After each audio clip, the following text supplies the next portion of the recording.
नमस्कार भाविक हो, आपलं आमच्या भाग्यसंकेत या चॅनलमध्ये स्वागत आहे. अधिक मास महात्म्य अध्याय 4 निरूपण आता सुरू करतो.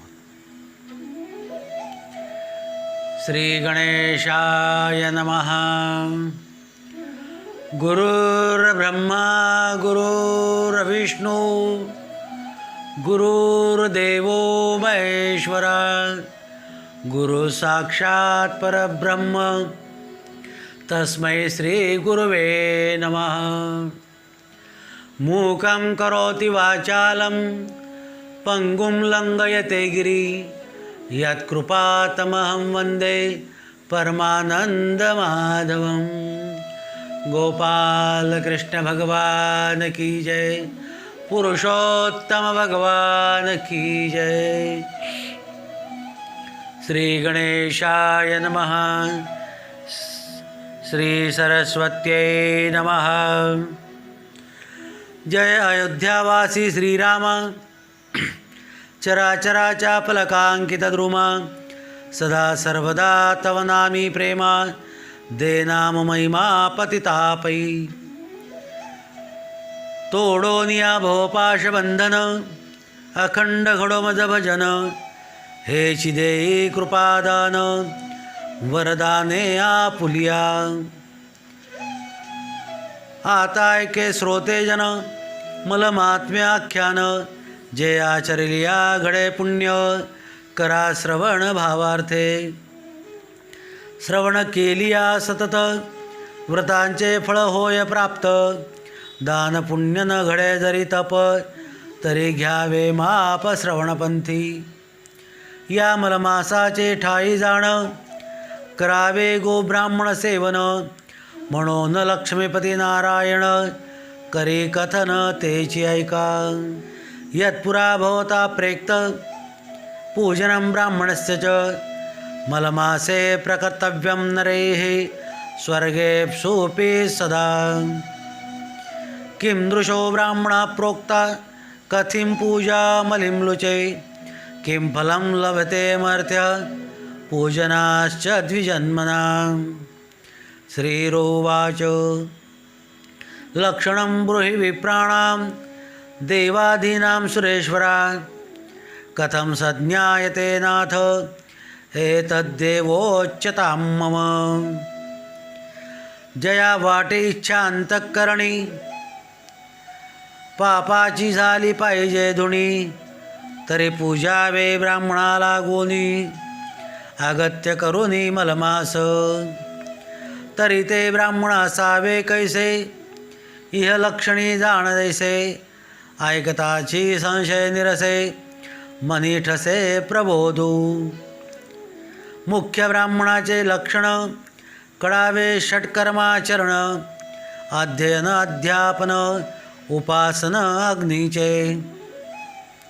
तपश्चर्या करावी बरवी जाण सुशील बरी संध्या स्नान करोनी नसावे लोलुप्तपण संतुष्ट मन असावे. असंतुष्ट द्विजनष्ट असंतुष्ट असल्यावरिष्ठ तरी तो न म्हणावा श्रेष्ठ ऐसे स्पष्ट बोले. म्हणून लक्षणयुक्त ब्राह्मण तेची श्रेष्ठ चौवर्णा ते जाण. आता ऐका आणिक कथन वर्तती कैसे नि ब्राह्मण ते.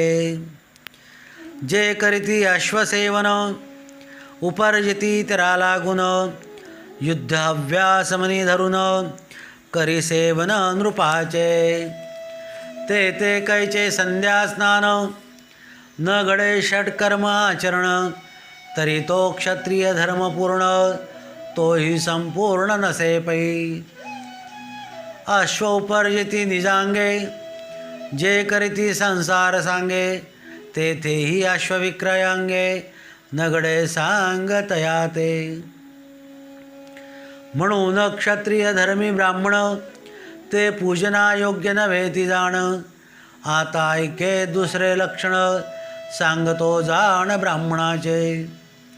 पशुसेवा निरंतर करून जे करीती वाणिज्य कर्म आचरण, धन मेळविती भाडे करुण, ते वैश्य जाण म्हणावे. त्याही वरी रसविक्रय, घृतमधु लवणादी पाहे, घृतमधु संचय आहे, तुळराशी अपार. नाना वस्तुजात संग्रह, करून करो जो विक्रय, तो वैश्य धर्मा ब्राह्मण पाहे, न साहे प्रतिग्रही. ऐसे कर्म ब्राह्मण आचरता, तरी तो वैश्य बोलिले तत्वता. ब्राह्मणपणाची वार्ता, बोलू नये जाणपा. पशुसेवा करुनी नित्य, कृषी कर्मा ते आचरत, तेणे योग संसार कृत्य, चालविती निरंतर. तेथे स्नान संध्या कैसी, अष्टोप्रहर चिंता कृषीची, होय न होय तयाची, करणे घडे तया ते. म्हणून ऐसे जे का ब्राह्मण, ते शूद्र ऐसे म्हणावे जाण. प्रतिग्रह तया लागून, न द्यावा धर्मिष्ठे. आता परघात कर्मे करी, नीच यातीची संगती धरी, वाट पाडो निवस्ते कही, जीवे मारी प्राणिया. चौर कर्मे करुनी जाण, उदरनिर्वाह चालवे आपण. दुसऱ्याचे द्रव्याभिलाषून, उपार्जन चालविजो. करिता अभिलाषा द्रव्याला, बहुतमणी संतोषला. म्हणे आज लाभ मोठा झाला, पुढे तयाला सुटका कैसी. ऐसे न करी जो विचाराते, आणि अन्योन्य कर्मे प्रवर्तते. भक्षा भक्षणे चित्ते, कृतज्ञता सदावसे. नाही संध्या नाही स्नान, नाही पितरांचे तर्पण, ते ते कैचा धर्म आणि दान, पर्वकाल धर्म तोही नेणे. पापद्रव्य साचले साची, सेवा करे नित्य कुटुंबाची, परी नेणे स्वधर्माची, नित्य पापाची वासना. नित्यानित्य क्रिया पाही, ठाऊके नसे जया हृदयी, तरी तो ब्राह्मण ऐसा पायी, द्विपाद पशु बोलिजे. जो ब्राह्मणांचे ऋण घेऊनी, पुन्हा न देत तया परतुनी, मोठा लाभ झाला म्हणून निजमनी हर्षित. तरी ब्रह्मस्वाहरणा ऐसे पायी, मारक विष दुसरे नाही, नेऊ निघाली अपायी, रव रव नरकात पै. आधीचा ब्रह्मस्व मारक, त्याही बरी कृतज्ञ मारक देख. द्रव्यावरी सदासक्त, पोट न खाय अन्नाते. ऐश्याचे ऋण घेऊनी, जो न देई मागुत्यानी, तरी तो पचे नरक भुवनी, परिसुटका लागून तया असेन. तर या कथेमध्ये विष्णू आणि लक्ष्मींचा संवाद चालू आहे.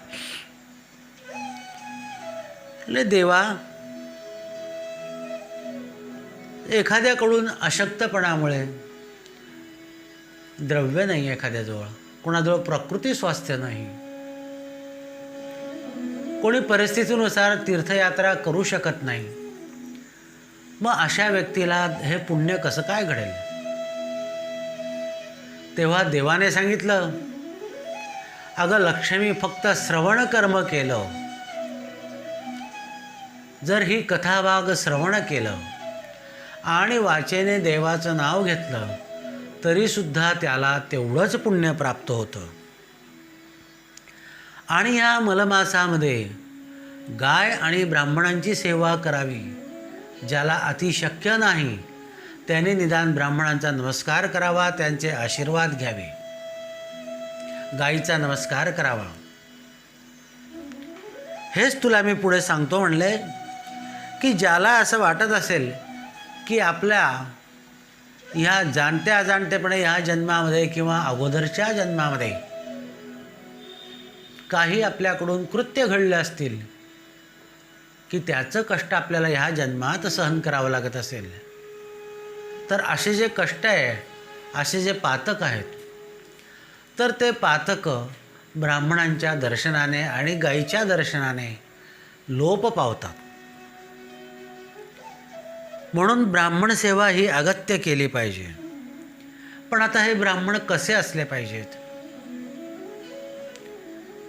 पहिली गोष्ट, राजाची नोकरी करणारा नसावा. एतत राजा पद्धत आता नाही, परंतु सरकारी म्हणा किंवा कुठल्याही प्रकारचं नोकरी कर्म त्याने करत नसला पाहिजे.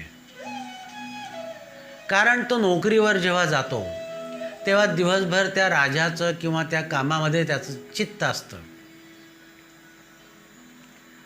आणि मग त्याला हे संध्या कर्म, हे नित्य नैमित्तिक षटकर्म जे आहे ते आचरण त्याच्याकडून घडत नाही. मग जर त्याच्याकडून धर्माचं आचरण घडत नाही तर मग प्रतिग्रह घेण्यासाठी, दान घेण्यासाठी त्याला अयोग्य म्हटलेलं आहे. आता दुसरं एक त्यांनी सांगितलं उदाहरण, की जो अश्व वगैरे जे आहे पशु यांची सेवा करतो, क्रय विक्रय करतो, म्हणजे त्यांचा व्यापार करतो.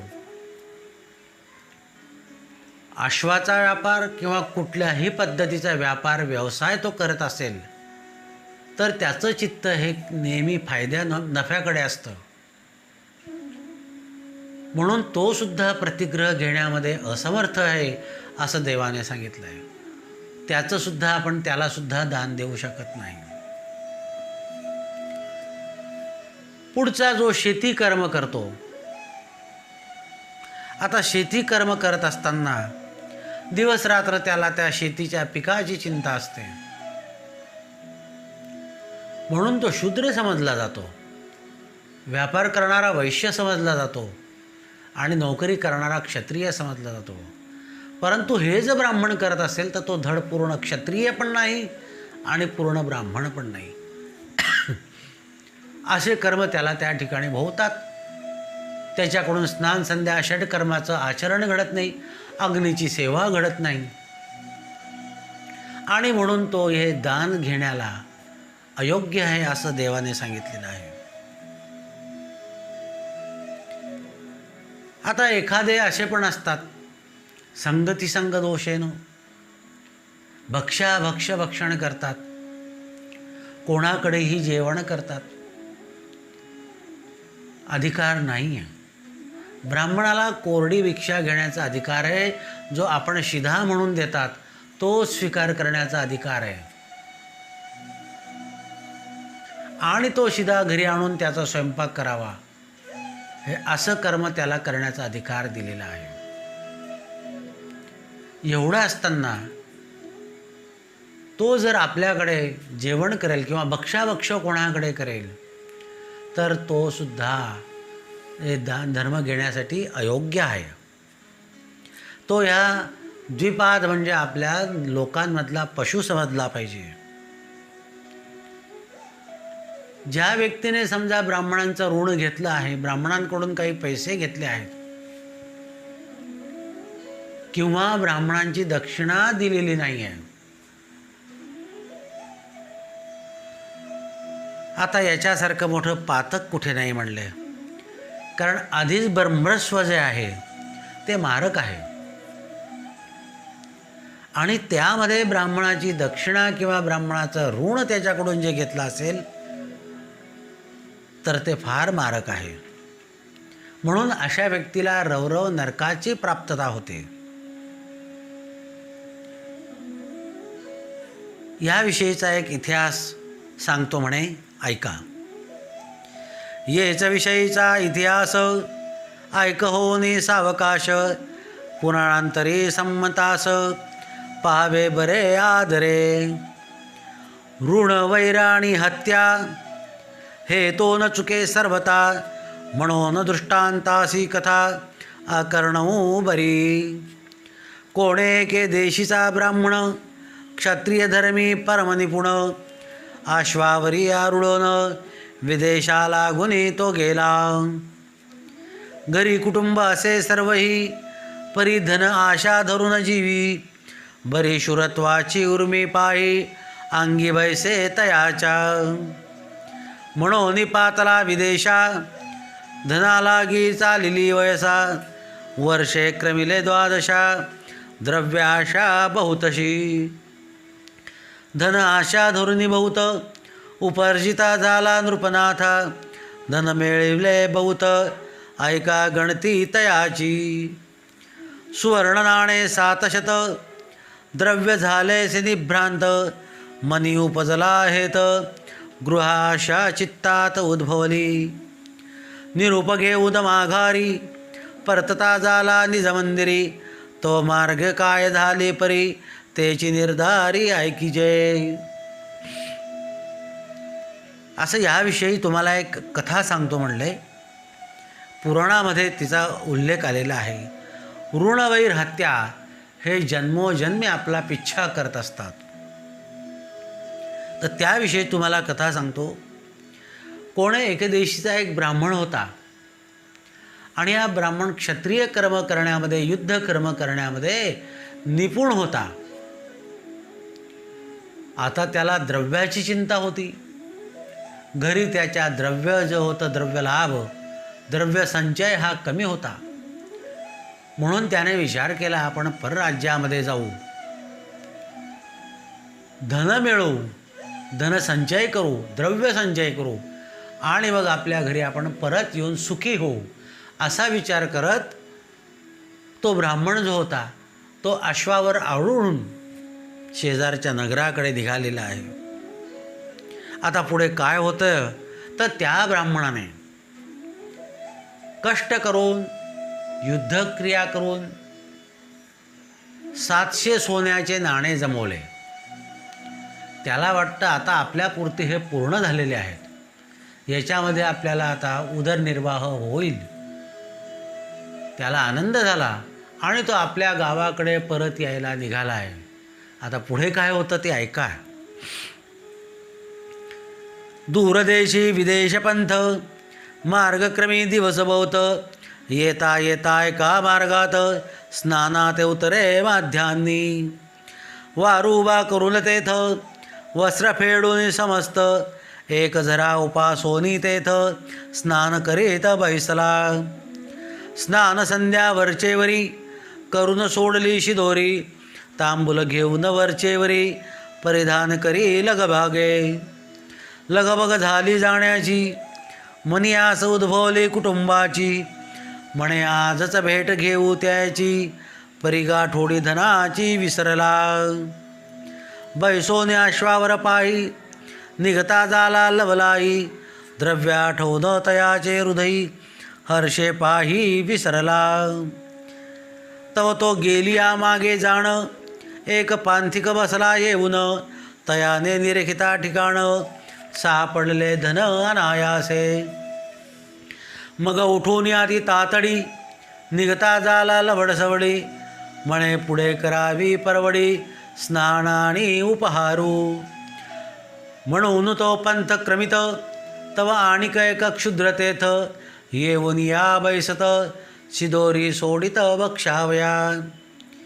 इकडे मार्गी जाता अश्वावरी, स्मरण करीतो अंतरी, द्रव्य तव द्रव्य न दिसे पदरी, विसर निर्धारी मज झाला.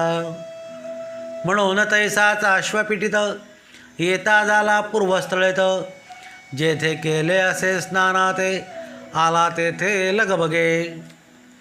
तो तेथे क्षुद्र असे बैसला, पाहून तया ते बोलता झाला, तुम्ही येथे केधवाला, ते आम्हाला सांगिजे.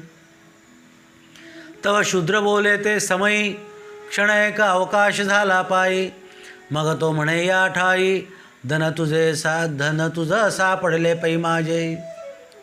शूद्र म्हणे मी निर्णय सर्वता, तुझ्या द्रव्यार्थ केवता, येरुवदे शतसाता, द्रव्यार्थ माझे सुवर्ण. ते तुवा अभिलाषिले, माझे मज देता भले, नाही तरी सजासी वदिले, मज असते पापिष्टा. येरू आण वाये समयी, मग म्हणे माझा झाडा घेई, महापुरुषा तू कवणे ठाई, विसरलासी धनाते. आयसा कलह उभयता, होत असे हो तत्वता, शूद्रा जवळ न ठाई, देखे तत्वता, मग प्रवर्तला घाता तयाची. मग तया ते म्हणे ते बळे, बरे झाले ते बरे झाले. परी मी स्वसंतोषे आपुले, अर्धा भाग देतो तू ते. अरे माझी 12 वर्षाची कमाई, तू अभिलाषो नको या ठाई. येरुआन वाहून म्हणे पायी, नेत्र नाही मी देखिल्या. मग सक्रोध होऊन अंतर, वस्त्र पुसोनी खड्गादार. तात्काळ तयाचे शरीर, छेदिता झाला पै. मग क्षते होनी अंतरी, म्हणे आता केऊता जावे घरी. मुख स्वकुटुंबाते केऊ देऊ तरी, म्हणून माघारी मुरडला. इतका वृत्तांत येथे झाला, पहा लाभ कवणाला कवण मेला. ऐसे त्यासे विचित्र लीला, पुढे कथेला अवधान द्यावे. मग अशा प्रकारे तो ब्राह्मण जो होता, रस्त्याने मार्ग क्रमत करीत असताना, आता अगोदर काय होतं, पूर्वीच्या काळी प्रवासाची साधनं नसायची. कोणी पायी, कोणी घोड्याने असा प्रवास ते करत असत. तर रस्त्यामध्ये एक विहीर, झाड, सावली असं बघून त्या ठिकाणी स्नान संध्या करून आपली शिदोरी खात असत आणि थोडा आराम करून मार्गाला क्रमण करत असत. तर असं तो ब्राह्मण जो होता, विहीर, झाड वगैरे सर्व सोय पाहून त्या ठिकाणी थांबला आणि त्याने स्नान संध्या केलेली आहे. त्यानंतर आपली शिदोरी खाल्लेली आहे, कपडे नेसलेला आहे आणि त्याला आनंद झाला की चला आता आपलं जेवण झालं, आपण आजच आपल्या कुटुंबाची, मुलाबाळांची भेट घेऊ. म्हणून तो लगबगीने घोड्यावर आरूढ झाला आणि घोडा पिटून मार्गस्थ झालेला आहे. परंतु या घाई गडबडीमध्ये, ह्या घाई गर्दीमध्ये तो आपलं धनाचं गाठोडं जे होता ते गाठोडं तिथेच विसरला आणि कुटुंबाच्या आठवणीमध्ये तो आपल्या मार्गक्रमण करत राहिला. बघा मंडळी, आता काय होतं ते लक्ष द्या. तर असा तो गेल्यानंतर त्या ठिकाणी एक पांथस्थ होता, प्रवासी होता, मार्गक्रमण करणारा. तो त्या ठिकाणून जात असताना त्याने सुद्धा विचार केला की आपण थोडी शिदोरी खाऊ, पाणी पिऊ आणि पुढचा प्रवास करू. तो तिथे झाडाजवळ बसल्याबरोबर त्याला एक गाठोडं दिसलेलं आहे आणि ते उकलून पाहिल्याबरोबर त्याच्यामध्ये सुवर्णाचे नाणे त्याला दिसत आहेत. त्याला वाटलं, देवा, मला अचानक द्रव्यलाभ झालेला आहे. म्हणून त्याला आनंद झाला आणि त्याने विचार केला की कोणी येण्याच्या आत आपण हे स्थळ सोडू, आपण पुढे कुठेतरी रस्त्यामध्ये आपली शिदोरी खाऊ, आराम करू. म्हणून तो ते धन घेऊन निघून गेला. परत थोड्या वेळाने एक शूद्र त्या रस्त्याने जात होता आणि त्याने सुद्धा त्या ठिकाणी थांबायचं ठरवलं आणि तो तिथे थांबल्यानंतर तिथे त्याने शिदोरी सोडली आणि तो बक्षू लागला, जेवण करू लागला. तेवढ्यामध्ये ह्या ब्राह्मणाला, जो घोड्यावर गेला होता, त्याला आठवण झाली की आपल्या द्रव्याचं गाठोडं हे आपण विसरलेलो आहोत.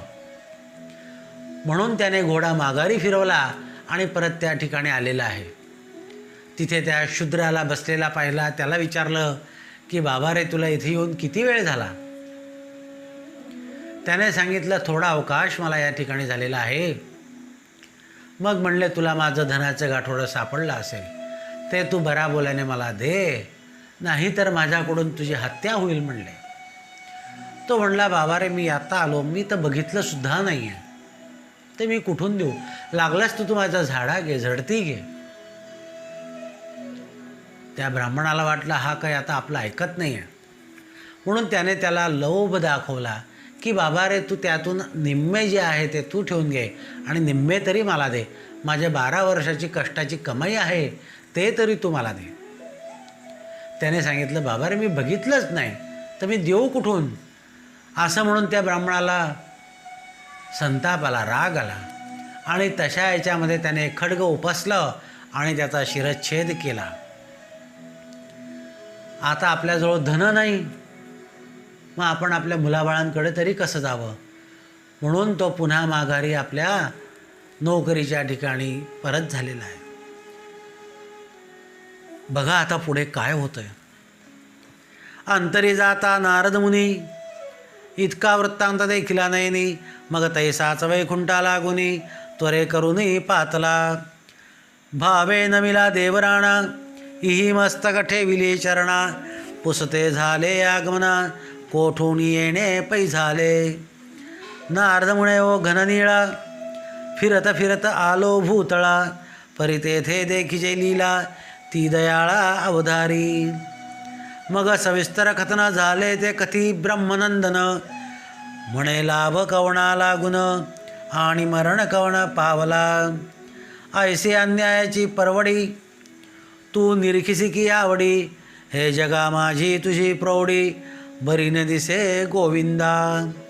तू त्रैलोक्याचा नाथ, हा अन्याय नसे अवगत. ही तव करणी अद्भुत, बरी न दिसे तुझ लागे. ऐकून या अन्याय नसे अवगत, ही तव करणी अद्भुत, बरी न दिसे तुझ लागून.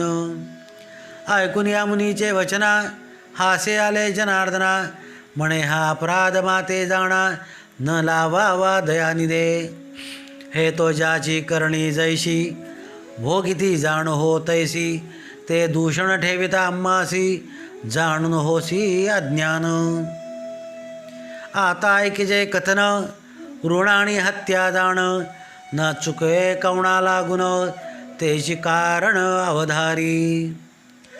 जया ते प्राप्त झाले जे धन, तो पूर्वी होता सधन. तयापासून घेतले धन, मेला शूद्र तेणे पै. जयाने मारिले शूद्रासी, तो जामीन झाला होता त्यासी.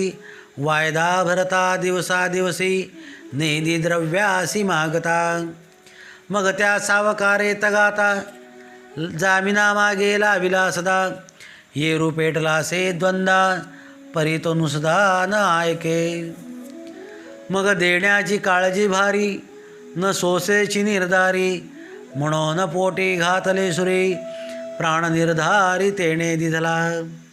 आता जो होता सावकार, तोची द्रव्य घेऊन गेला समग्र. ज्याचे गेले होता तो जामीन थोर, म्हणून प्रकार झाला. आपली जामिनीगत उगवून, शेकी त्याचाही घेतला प्राण. पूर्वी त्याचे घरी सुरी घेऊन, दिदला होता प्राण पैतेणे. तोची अंतरी साधून वैर, खडगे तोडिले तयाचे शिर. हात बोल कवणावर, सांगा मुनी निर्धारे. ऐकून विष्णुमुखेची वाणी, तटस्थ झाला नारद मुनी. मग नमस्कार करोनी ऊर्ध्वपंथे तो गेला. ऐसे हे दृष्टांती कथा, बरवी श्रोतिया ते निवेदिले आगवी. या लागी जीवी गोष्टी धरावी, सरती करावी वचन हे. आदो ब्राह्मणाचे घेऊ नये ऋण, घेतली न ठेविजे जाण. ते तो अपायाचे कारण, होय निस्तंतान पैतेणे. असो आता मागील कथन, आठव देतो तुम्हाला गुण. मागे निवेदिला ब्राह्मण धर्म जाण, सर्वजनी पसरिला. तरी म्हणाल कैसे कथन, परिशिजे व्यासवचन. माझे पजरिते न होती जाण, श्लोक जाण पुराणीचे. मग अशा प्रकारे नारदांनी हे सर्व बघितलं आणि ते वैकुंठात गेले. परमेश्वराला नमस्कार केला, त्याची प्रार्थना केली. हे परमेश्वरा, हे जगन्नियता, सृष्टीपालन करणारा देवादिदेवा, तुम्ही सर्व जाणता आहात. तर म्हणले मी आता पृथ्वीवरून आलेलो आहे. कोणाचे धन कोण घेऊन गेला आणि कोण मृत्युमुखी पडला देवा? हा अन्याय तू सहन कसा झाला तुला? हे तुला बघितलं कसं गेलं देवा? तू त्रैलोक्याचा नाथ असून हे अन्याय कसं काय घडला? असं मुनीचे वचन ऐकून देवांना हसू आलं आणि देव म्हणाले, हे नारदा, मला तू दोष लावू नकोस.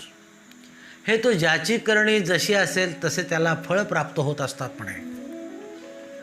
आता तुला सांगतो, ऋण आणि हत्या हे जे आहे हे जन्मोजन्मी चालत असतं. म्हणून पूर्वी काय झालं, जो धन घेऊन गेलेला होता तो एक सधन सावकार होता. आता कुठलाही व्यवहार असो, आर्थिक व्यवहार असो, तर तो 3 जणांशिवाय होत नाही. एक कर्ज देणारा, कर्ज घेणारा आणि तिसरा त्याला जामीन म्हणून राहणारा. तो जो पांथिक जो होता, जो मार्ग जाणारा, धन घेऊन घेणारा होता, तो पूर्वीच्या काळी सावकार होता. आणि त्याच्याजवळून जो मेला, जो मारला गेला, त्याने ऋण घेतलं होतं, कर्ज घेतलं होतं. आणि या कर्जाला जो ब्राह्मण होता, ज्याचं धन तो घेऊन गेला, ज्याने त्या शूद्राला मारलं, तो जामीन झाला होता. आता हा शूद्र जो होता हा कर्ज परत देईना, म्हणून सावकाराने जामीनदाराकडे तगादा लावला की मला माहीत नाही, तू बऱ्या बोलाने ते कर्ज आणून दे, तू मध्यस्थी होता म्हणून मी ते दिलंय.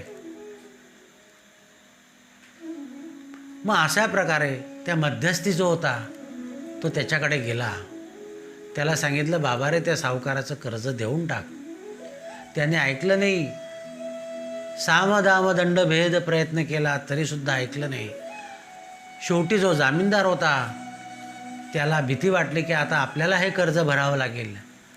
म्हणून त्याने त्याच्याकडे जाऊन पोटी सुरी मारून आत्महत्या केलेली आहे, जीव दिलेला आहे. मग ही त्याला हत्या घडलेली आहे आणि त्या व्यवहारापायी हत्या घडली, म्हणून ते स्मरण त्याला या जन्मात झालेलं आहे आणि ते त्याचा भोग भोगावा लागलेला आहे. म्हणून ज्याचं धन होतं, ज्या कर्जाने, ज्या सावकाराने दिलं होतं, तो घेऊन गेला. जामीनदाराकडून त्याने वसूल केलं आणि जामीनदाराने मागच्या जन्मी आपला हत्या केली होती, जीव दिला होता, म्हणून त्याचा जीव परत घेतलेला आहे. तर सांग म्हणे नारदा, यात माझा दोष काय? हे ऋणवैरहत्या जन्मोजन्मी चालत आलेलं असतं. तेव्हा महत्त्वाचं म्हणजे अगोदर प्रथम ब्राह्मणाकडून कर्ज घेऊ नये किंवा ब्राह्मणाची दक्षिणा जर बाकी असेल तर ती देऊन द्यावी. कारण जर ते ठेवलं, ते आपण जर दिलं गेलं नाही तर त्याचं ब्रह्मस्वारणाचं पातक फार मोठं आहे. त्याच्याने निसंतान होतो म्हणले मनुष्य. आता तुला ब्राह्मण धर्मसुद्धा सांगितला. हे व्यासांचं वचन आहे म्हणले. हा श्लोक तुला सांगतो, ते ऐक म्हणले.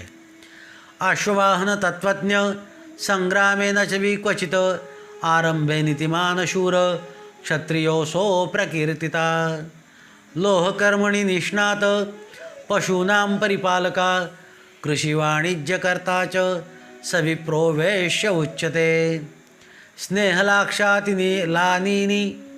क्षारं क्षीरं घृतं मधु मद्यादिविक्रये विप्र सशूद्रो प्रकीर्तिता वक्षावक्षसमो यस्तु समोदारान्ययोरपि कृताकृत्यं न जानाति कृतज्ञो ब्राह्मण पशु. आयशी श्लोकाधार करून केले ब्राह्मण धर्माचे निरूपण, म्हणून ठेवाजी दूषण मजला गुणी स्वामिया. म्हणून ब्राह्मण धर्माचे तुला लक्षण सांगितले, मला त्याचा दोष लावू नकोस म्हणले. ग्रंथगर्भी असे भाव जैसा, तरी वदावा लागे मग तैसा, तरी ब्राह्मण पाहिजे कैसा, तेही दशावधारी. श्री विष्णुवाच मिताश्वध्यापकश्चैव संतुष्टो विजितेंद्रिये वेदशास्त्रार्थतत्त्वज्ञो विप्रो देता अकष्टफलमूलाशी वनवासरता सदा कुरुते हरः कर्म सविप्रऋषिरुच्यते. पुराणकथको विप्र व्यासरूपी हिरी स्वयं तद्भक्ति कुर्वन्त नूणां गंगास्नानं दिने दिने. आता कसा पाहिजे त्याचं लक्षण देवाने सांगितलं आहे. मितभाषी पाहिजे, संतुष्ट पाहिजे, वेदशास्त्रांचा अर्थ जाणणारा पाहिजे, पुराण वाचणारा पाहिजे, गंगा स्नान केलं पाहिजे. स्नान संध्या देवपूजा त्याने केली पाहिजे. ही लक्ष्मी पाचारुनी ब्राह्मण तयाची पूजा अगत्य करून मग यथानुशक्त्या द्यावे दान आपोपान कृतेसी. मृत शर्करा युक्त पाही 3 दशकवर 3ही दक्षिणे सहित बरवी मृतयुक्त पै दीजे. वापी कूप सरोवर जीवन तेथे करावया प्रातस्नान ऐसे मासवरी करता जाण गणे पुण्य ते ऐका. एवं ज्ञात्वा नरे सेव्य पुराणज्ञो मलिम्लुचे प्रयागदधिक पुण्यम तस्य विप्रस्य सेवनात्. गंगा यमुना सरस्वती पाही ते प्रयाग स्नान गडे देही बरी ब्राह्मण पूजा बरवी स्नेह करावी आदरे. तेणे पुण्य करुनी जाण होय पापफलांचे क्षालन अपमृत्यू आणि गंडांतर दूर होऊन वैकुंठ भुवन तो पावे. राजा असवा हो रंक सर्वास लाभ समान देख यदर्थी संशय आणिक न धरावा देख मानसी. काळे करून तीर्थाचे फळ शरीर शक्ती यात्रा सफळ द्रव्य शक्ती यज्ञाचे फळ सेवा फळ ब्राह्मणाची. ब्राह्मण सेवा फळे तात्काळ अतृप्त भोजन घालिता सकळ आशीर्वाद देती सुफळ तोची फळे भाविका. म्हणून देवाचे मुख ते ब्राह्मण जाणीजे देख या लागी सेवा अधिक मासा माझी निर्धारे. क्वचित वेद मंत्रोच्चारी क्वचित पुराणज्ञ जरी तरी घेतला शास्त्राधारी दानाधिकारी असे तो. म्हणून म्हणले असा जो ब्राह्मण आहे त्या ब्राह्मणाला तुम्ही बोलवा त्यांना 33 अनारसे दान द्या. 1 मासवरी तुम्ही स्नान केल्याचं पुण्य तुम्हाला प्राप्त होईल. ज्याने गंगा यमुना सरस्वती प्रयागाचं स्नान केलेलं आहे आणि त्या स्नानाचं जेवढं पुण्य आहे तेवढंच पुण्य ब्राह्मण सेवेचं आहे. आणि या कलियुगामध्ये ब्राह्मण सेवा तात्काळ फल देणारी आहे. कारण त्यांच्या आशीर्वादांचं जे आहे म्हणे वचन जे आहे ते वचन म्हणले देवाला सांभाळावं लागतं. म्हणून देवाने सांगितलं आहे की ब्राह्मणस्य मुखमासीत, ब्राह्मणे माझं मुख आहे. म्हणून त्यांची तुम्ही सेवा करा. एखादा क्वचित वेदमंत्र उच्चार करणारा असेल किंवा पुराण जाणणारा असेल तरीसुद्धा तो दान घेण्याला अधिकारी आहे. अशा ब्राह्मणांना तुम्ही आदराने बोलवा, त्यांचा सन्मान करा, त्यांना दान द्या. ह्या दानामुळे त्यांचा आशीर्वाद तुम्हाला प्राप्त होईल आणि त्या आशीर्वादाचं फळ तुम्हाला तात्काळ मिळेल. म्हणले ऐसा इतिहास बरवा निवेदिला तुम्हा सर्वा येथे संशयो नो धरावा शास्त्री घावा प्रत्ययो. अशा प्रकारचा इतिहास तुम्हाला सांगितला आहे. या ठिकाणी संशय कोणी घेऊ नका, तुम्हाला त्याचा अनुभव येईल. म्हणले प्रत्यक्ष तुम्ही अनुभव घ्या. स्वस्ति श्री अधिकमात्म्य ब्रह्मांड पुराण संमत मनोहर सुत विरचित चतुर्थ्याध्याय गोडः. गोपाल कृष्ण भगवान की जय. पुरुषोत्तम भगवान की जय.